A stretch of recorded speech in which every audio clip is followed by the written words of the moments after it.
Jemaat GKI yang terkasih dalam Tuhan Yesus Kristus, pada sapaan Gembala hari ini, saya mengajak kita untuk bersama-sama merenungkan sebuah tema tentang integritas. Sebelum kita membaca dan merenungkan firman Tuhan, saya mengajak kita untuk bersatu di dalam doa. Mari kita berdoa.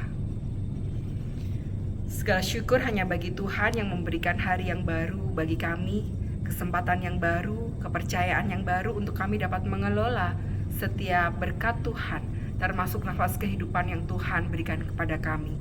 Saat ini kami hendak mendengar firman-Mu. Ajari kami untuk bukan sekedar mendengarkan, tetapi juga melakukan dalam keseharian kami.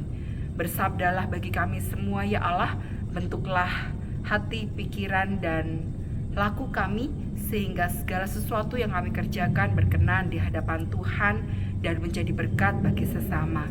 Ini doa kami, di dalam nama Tuhan Yesus Kristus kami berdoa. Amin. Jemaat GKI yang terkasih dalam Tuhan Yesus Kristus, firman Tuhan hari ini diambil dari Matius pasal 23 ayat yang pertama sampai dengan yang ke-12. Matius pasal 23 ayat yang pertama sampai dengan yang ke-12. Lalu berkatalah Yesus kepada orang banyak dan kepada murid-muridnya, ahli-ahli Taurat dan orang-orang Farisi telah menduduki kursi Musa. Sebab itu lakukanlah dan peliharalah segala sesuatu yang mereka ajarkan kepadamu, tetapi jangan turuti perbuatan-perbuatan mereka, karena mereka mengajarkannya tetapi tidak melakukannya. Mereka mengikat beban-beban berat lalu meletakkannya di atas bahu orang, tetapi mereka sendiri sedikit pun tidak mau menyentuhnya. Semua perbuatan yang mereka lakukan hanya dimaksudkan untuk dilihat orang. Mereka memakai tali sembahyang yang lebar dan jubah yang panjang. Mereka suka duduk di tempat terhormat dalam perjamuan dan di tempat terdepan di rumah ibadah. Mereka suka diberi hormat di pasar dan suka dipanggil orang rabi. Tetapi kamu, janganlah kamu disebut rabi, sebab hanya satu gurumu dan kamu semua adalah saudara.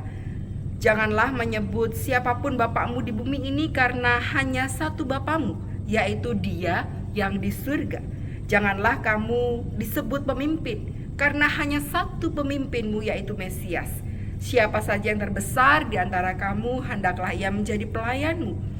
Siapa saja yang meninggikan diri, ia akan direndahkan, dan siapa saja yang merendahkan diri, ia akan ditinggikan. Demikianlah firman Tuhan. Berbahagialah bagi setiap kita yang mendengar dan juga memelihara dalam hidup keseharian kita. Jemaat GKI yang terkasih dalam Tuhan Yesus Kristus, bicara soal integritas, maka ini adalah salah satu nilai penting dari kehidupan yang harus kita jaga dan yang juga kita lakukan dalam keseharian. Integritas dalam definisi John Stott adalah sebuah ciri dari seseorang yang terintegrasi secara selaras, yang di dalam dirinya kata kuncinya adalah tidak ada dikotomi antara kehidupan pribadi dengan kehidupannya di muka umum, antara yang disaksikan dengan apa yang diterapkan, antara apa yang diucapkan dengan dilakukan. Secara sederhana, integritas akan teruji dalam keseharian hidup kita. Integritas adalah tentang bagaimana seseorang mau dan mampu melakukan hal-hal yang sulit sekalipun di tengah-tengah situasi yang tidak kondusif. Integritas juga bicara soal kesatuan antara apa yang dihayati, apa yang dipikirkan, apa yang diucapkan, dan juga apa yang dilakukan dalam keseharian. Selain itu, integritas juga dapat berarti tentang ketika seseorang tetap bertindak baik, bertindak benar, sekalipun tidak ada seseorang pun yang melihat perbuatannya. Maka disitulah uji integritas yang sebenarnya. Bacaan hari ini Matius 23 ayat 3 bicara soal bagaimana Yesus mengkritik dengan keras, dengan tajam orang-orang Farisi dan ahli Taurat pada waktu itu. Lihat apa yang dikatakan Yesus dalam ayat yang ketiga.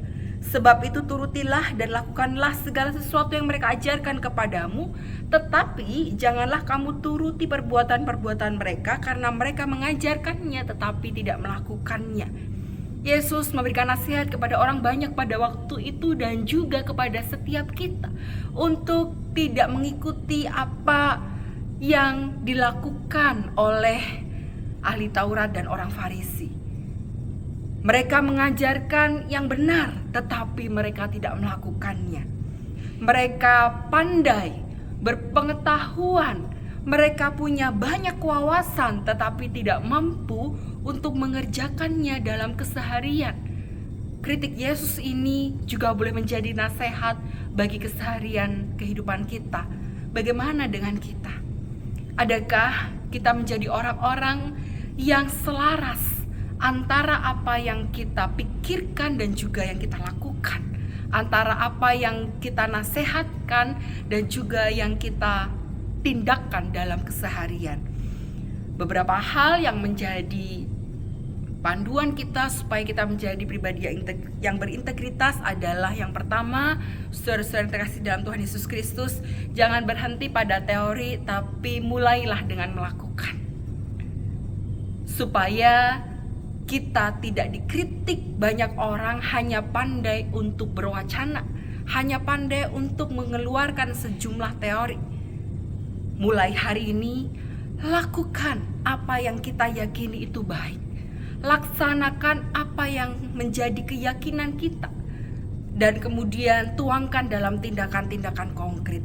Kalau kita mengatakan kita mengasihi Kristus, maka rasa kasih, rasa cinta kepada Kristus itu yang juga seharusnya terwujud konkret dalam keseharian kita. Beribadah, baca firman, berdoa, melakukan perbuatan baik, mengampuni, mengasihi, sejumlah tindakan konkret yang lain. Bagian yang kedua, ketika kita mau menjadi pribadi yang berintegritas, maka kita harus punya motivasi yang benar. Jemaat yang terkasih dalam Tuhan Yesus Kristus, orang Farisi dan ahli Taurat pada waktu itu berebut untuk mendapatkan kehormatan, mendapatkan tempat nomor 1. Dan mereka punya motivasi yang tidak baik dengan apapun yang dilakukan. Oleh karena itu, uji integritas pertama-tama harus ada di dalam diri kita sendiri. Apakah ketika kita melakukan perbuatan baik, maka kita punya motivasi yang benar?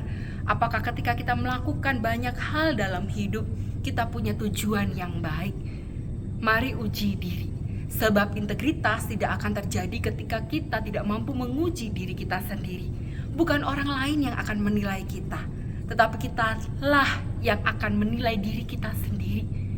Bagian yang ketiga, ketika kita diminta untuk menjadi pribadi yang berintegritas, maka kita diminta untuk melakukan segala sesuatu dengan sebaik mungkin, dengan kualitas terbaik. Apa itu kualitas terbaik? Standarnya apa? Lihat dalam ayatnya yang ke-12. Barang siapa terbesar di antara kamu, hendaklah ia menjadi pelayanmu. Inilah kualitas terbaik yang Tuhan ajarkan, yang Tuhan inginkan untuk kita lakukan. Kualitas terbaik adalah ketika kita menjadi pelayan, doulos, seorang hamba yang taat, takluk kepada Sang Tuan. Itulah kualitas terbaik. Jadi dalam pekerjaan kita, ketika kita di kantor, ketika kita di sekolah, ketika kita bekerja, bahkan ketika kita melayani, maka tunjukkan kualitas terbaik sebagai seorang hamba, sebagai seorang pelayan yang dengan segala kerendahan hati mau melayani dengan sungguh-sungguh.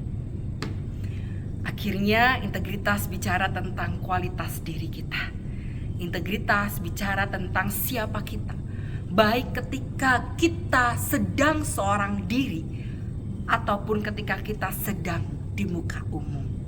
Jemaat yang terkasih dalam Tuhan Yesus Kristus, mari berjuang untuk melakukan satu bagian ini, nilai yang penting dalam kehidupan kita, dan kiranya Kristus menolong dan memampukan kita. Amin. Mari kita bersatu di dalam doa. Tuhan, terima kasih untuk firman-Mu yang menguatkan, meneguhkan, dan mengingatkan kami.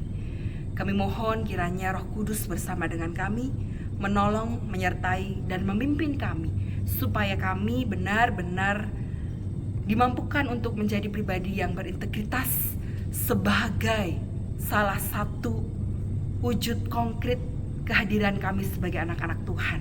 Kami akan mulai sepanjang aktivitas kami hari ini Roh Kudus yang hadir, menopang, dan memberikan kepada kami semangat, serta kesehatan dan sukacita.